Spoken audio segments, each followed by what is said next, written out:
تو میں نہیں کہہ رہا ہوں، گرفتاری کے وقت بھی کہا تھا کہ سیاست کا مزہ نہیں آ رہا، کہ میرا مخالف جو ہے وہ بندھا ہوا ہے اور میں آزاد پھر رہا ہوں، تو مقابلے کا مزہ نہیں آ رہا تھا. تو میں تو کسی سیاستدان کے جیل میں، لیکن اب آگے قانون کا معاملہ ہے، عدالتوں کا مسئلہ ہے، تو وہ معاملات ظاہر ہے کہ انہوں نے خود اپنے طور پر کرنے ہوتے ہیں. جہاں میرے سیاسی سوچ کے حوالے سے بات ہے، قطع نظر اس کے کہ کیسز کی نوعیت کیا ہے، میں کسی سیاستدان کی قید میں رہنے کا، ہم خود قید گزار چکے ہیں، کئی سال تک ہم جیلوں میں رہے ہیں، جیل میں آتے جاتے رہے ہیں. تو یہ سیاسی لوگ جیل میں جاتے ہیں، کوئی ایسا مسئلہ نہیں ہے، لیکن یہ نوعیت کیا ہے کیسز کی، کیوں جیل میں ہے، یہ اپنی جگہ پر ہے. تماشا یہ ہے کہ الیکشن جب گزر گیا اس کے بعد کوئی تھریٹ نہیں. تو یہ سارا آپ خود اندازہ لگائیں کہ کس کس کس طریقے کو اپنایا گیا، کہاں کہاں پر کیسے کیسے طریقے اپنائے گئے، کہ ہمیں گھر سے باہر نکلنے کی اجازت نہیں ہے. جس کو کامیاب کرانا ہے ان کے ساتھ گاڑیاں رکھ کر وہ علاقوں میں جاتے ہیں کہ جہاں آدمی سوچ بھی نہیں سکتا. تو ان کو پبلک سے ملنے کے مواقع مہیا کیے جا رہے ہیں، ان کو سہولتیں مہیا کی جا رہی ہیں. ہمیں کہا جا رہا ہے کہ آپ نے پبلک میں نہیں جانا، آپ کے لیے خطرہ ہے، گئے تو پھر ہم اس کے ذمہ دار نہیں ہوں گے. تو اس قسم کی چیزیں جو ہے یہ سارے وہی حربے ہوتے ہیں کہ آپ کو کس طریقے سے ناکام بنایا جاتا ہے اور کس طریقے سے آپ کے خلاف اتھارٹیز کو استعمال کیا جاتا ہے. یہ وہی چیزیں. وہ تو پھر داعش نے مان لیا کہ ہم کر رہے ہیں. پھر خان میں آپ نامعلوم افراد کی جانب سے فائرنگ ہوتی ہوئی ہم لوگ کرتے ہیں. کیا اس سے ہم یہ تاثر لے سکتے ہیں کہ جان بوجھ کے یہ لوگ یہ کرتے رہے کہ ہم حکومت میں نہ سر یہ ایک سوال ہے کہ جیسا کہ آپ نے فرمایا کہ ہم ہر قسم کے انتخابات کا تعلق رہیں گے، پارلیمنٹ میں ہو رہے ہیں، خیبر پختونخوا میں کل اسمبلی کا اجلاس ہے، تو جو اپوزیشن کی سائڈ کی جماعتیں ہیں ان سے بھی آپ کا تعلق رہیں گے، اپوزیشن لیڈر کے الیکشن میں بھی حصہ نہیں لیں گے، وہ جناب عدالت اس میں نہیں رہیں گے. جی ہاں ایسا ہی ہے. میں ایک بات اور بھی آپ سے عرض کر دینا چاہتا ہوں. میں نے ابھی دوستوں سے بھی کہا کہ مسئلہ کیا ہے، یعنی ہم کس کے لیے پرابلم ہے. یہ تو ہم تسلیم نہیں کرتے کہ ہمیں پبلک نے مسترد کیا ہے. ہمیں اپنے حجم کا بھی پتہ ہے. میں کوئی یہ نہیں کہتا کہ میں 100-200 سیٹیں جیتنے کی پوزیشن میں ہوں، لیکن اپنی جو حق ہے میرا اس کا اندازہ مجھے ہے کہ کس حد تک ہمیں کامیابی حاصل ہونی چاہیے. لیکن تکلیف کس کو ہے؟ اگر ہم اسلام کی بات کرتے ہیں، اسلامائزیشن کی بات کرتے ہیں، اسلامی قانون سازی کی بات کرتے ہیں، تو یہ کس کے لیے پرابلم ہے؟ اگر ہماری بڑی طاقت اسمبلی میں جاتی ہے تو پھر ہماری یہ نظریہ کس کے لیے مشکل پیدا کر رہا ہے؟ میرے خیال میں اس مسئلے کو ہمیں جانچنے کے لیے پاکستان کی تاریخ کو بھی سامنے رکھنا ہوگا کہ ہمارے اسٹیبلشمنٹ، ہمارے حکمران اول سے لے کر آخر تک اس ملک میں کسی طرح کی اسلامی قانون سازی کے حوالے سے تیار نہیں ہوئے، اور آج بھی ان کو یہی خطرہ ہے کہ یہ آواز جو ہے یہاں دبا دی جائے کسی طریقے سے، تاکہ یہ روز روز اسمبلیوں کے اندر جو ہے اپنی عددی قوت کی بنیاد پر اپنے نظریے کی بات نہ کر سکے. دوسری بات یہ ہے کہ آپ بھی یہ جانتے ہیں کہ 9/11 کے بعد پاکستان میں جو تحریک ہم نے چلائی اس نے صرف پاکستان میں نہیں بلکہ برصغیر اور جنوبی ایشیا میں اینٹی امریکنزم پیدا کیا، اور اس کو اعتراف کیا. آپ کے صحافی نے اعتراف کیا اس کا، جی میڈیا نے اعتراف کیا اس کا. تو اس حوالے سے بھی اگر عالمی قوتوں کے مقابلے میں ہم کوئی آواز بلند کرتے ہیں تو ان کی بھی ہدایات یہ ہوتی ہے کہ ان کے ہجوم کو کم کیا جائے.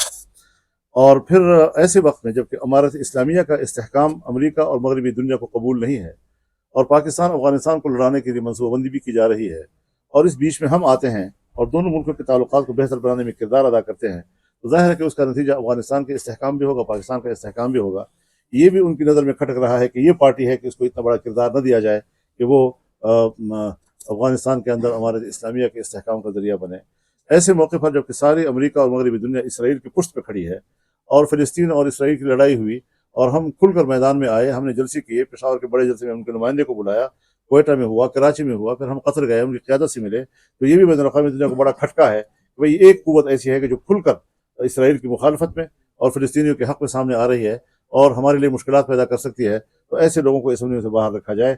یہ عوامل ہیں کہ جس کے بارے میں ہم یہ کہہ سکتے ہیں کہ ہماری وجود سے کس کس پر منفی اثر پڑ سکتا ہے. تو وہ سارے لوگ جن پر ہماری طاقت کا منفی اثر پڑتا ہوگا وہ اکٹھے ہو گئے ہیں ہمارے خلاف، اور انہوں نے ہمارے ہجوم کو کم کرنے کے لیے. اور آپ حضرات کی اطلاع کے لیے الیکشن سے پہلے مجھے اطلاع ہو گئی تھی، الیکشن سے پہلے، کہ آپ کے لیے فیصلہ ہو چکا ہے کہ جمعیت کے ہجوم کو اور سکیڑا جائے. یہ الیکشن سے پہلے کیسے فیصلہ ہوتا ہے، اور وہی ہوا.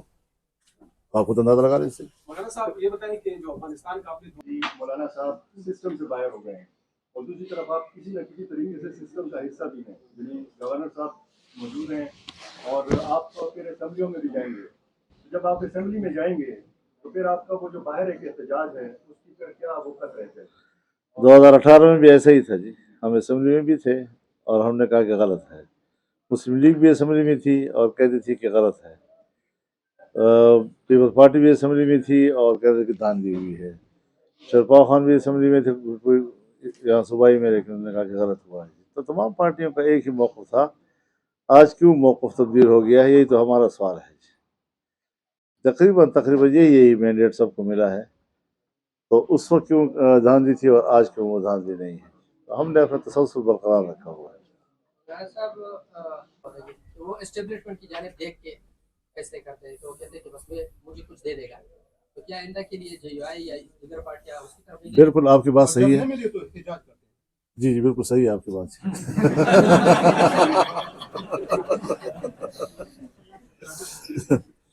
इसी से हम निकलना चाहते हैं और मैं सब दोस्तों से यही कहूँगा कि ये जो अथॉरिटी का मामला एस्टेब्लिशमेंट ने अपने हाथ में रखा हुआ है कि असम्बलियाँ में भी उनकी मर्ज़ी के मुताबिक होंगी, बंदे भी उनकी मर्ज़ी के मुताबिक होंगे। यहाँ तक कि सियासी पार्टियों को कहा जाता है कि अब ये उम्मीदवार नहीं, दूसरा उम्मीदवार खड़ा करो, इसकी जगह फलाना खड़ा करो। तो ये जो मुदाखलत है मुल्क की सिस्टम में, पार्लियामेंट में जो अथॉरिटी है, जो अवाम की नुमाइंदा है, तो ये एस्टेब्लिशमेंट की नुमाइंदा नहीं होना चाहिए, अवाम की नुमाइंदा होना चाहिए, जो आज बदकिस्मती से एक बार फिर नहीं। इसके सबका तजर्बा आपके जमात के साथ हुआ है कि आपको कहा गया है कि इस उम्मीदवार को खड़ा कर दे और इसको हटा दे? ये ना पूछो, काम खराब है बहुत ज्यादा। थोड़ा नहीं है, बहुत ज्यादा है। बाएं बाजू की तरफ भी देखें, आपका सारा लोग दाएं बाजू की तरफ है। मैं वैसे भी थोड़ा सा बाएं बाजू वाला हूँ। इसमें दो किस्में हैं। एक राय तो ये है कि शायद आप इस मतलब आ रहे हैं कि आप एक बड़े सुलझे हुए मुंजे हुए सिद्धांत के तौर पर मैं भी सुलझा हुआ मन जाऊँ। नहीं, मैं ये अर्ज कर रहा हूँ कि इस दफा ये एक तासुर है कि शायद आप अपने काम जो है वो अच्छे तरीके से नहीं खेल सके। तो आप मरकज में भी हमें नजर नहीं आ रहे सेटअप में, बलूचिस्तान जहाँ डेफिनेटली आपको होना चाहिए था, आपकी पार्टी की हुकूमत बननी चाहिए थी, आप वहाँ भी सिस्टम से बाहर हो गए। एक तो ये, दूसरा ये कि जिनके साथ आपकी दुश्मनी थी उनके साथ आपकी गैरी है और बाकी पूरे पाकिस्तान को आप दुश्मन बना के बैठ गए हैं। तो ये कैसे? ये कोई सवाल नहीं है मेरे नज़दीक। सिस्टम से बाहर हो गए, जैसे हम मुल्क से बाहर हो गए, मुल्क के अंदर हैं। और मैं इंशाअल्लाह आने वाले दिनों में ये बताऊंगा कि जो सिस्टम के अंदर है वो रोएंगे और जो सिस्टम से बाहर है वो जमकर बात करेंगे और जुर्रत से बात करेंगे इंशाअल्लाह।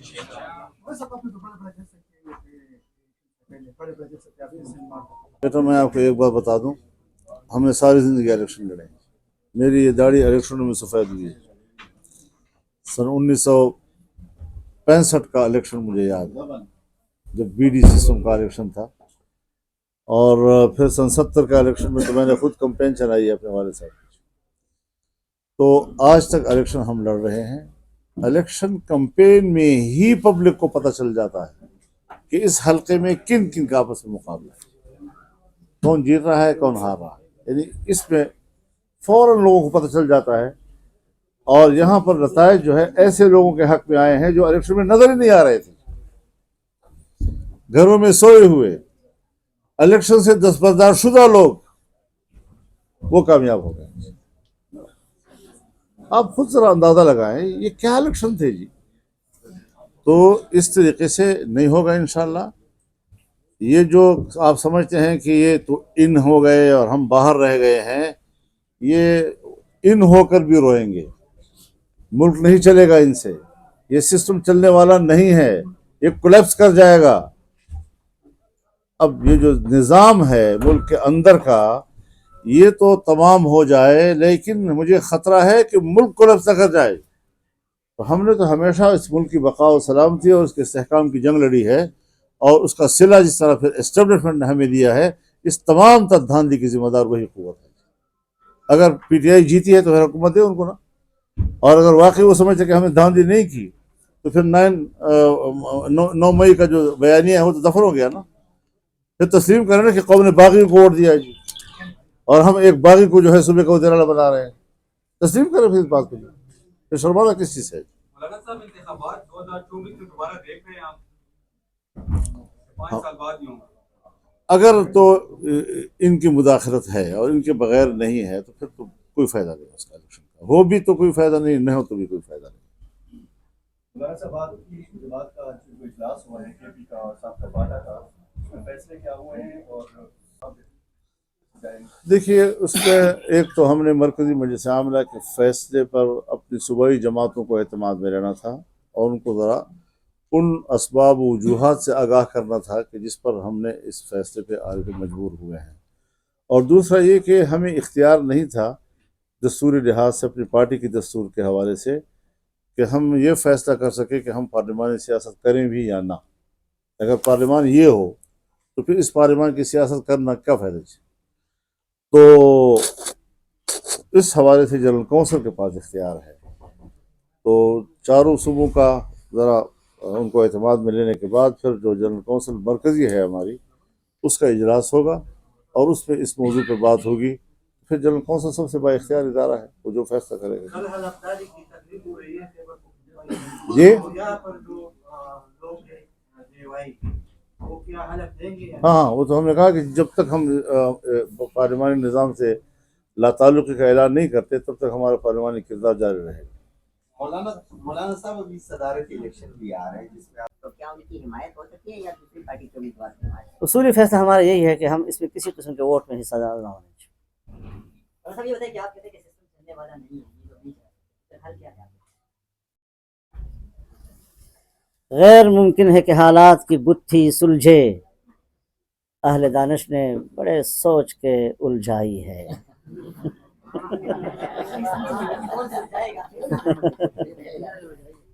मौलाना साहब एक खत लिखा गया है IMF को की जानिब से, उस पर तनकीद की जा रही है, आप उसको किस नज़र से?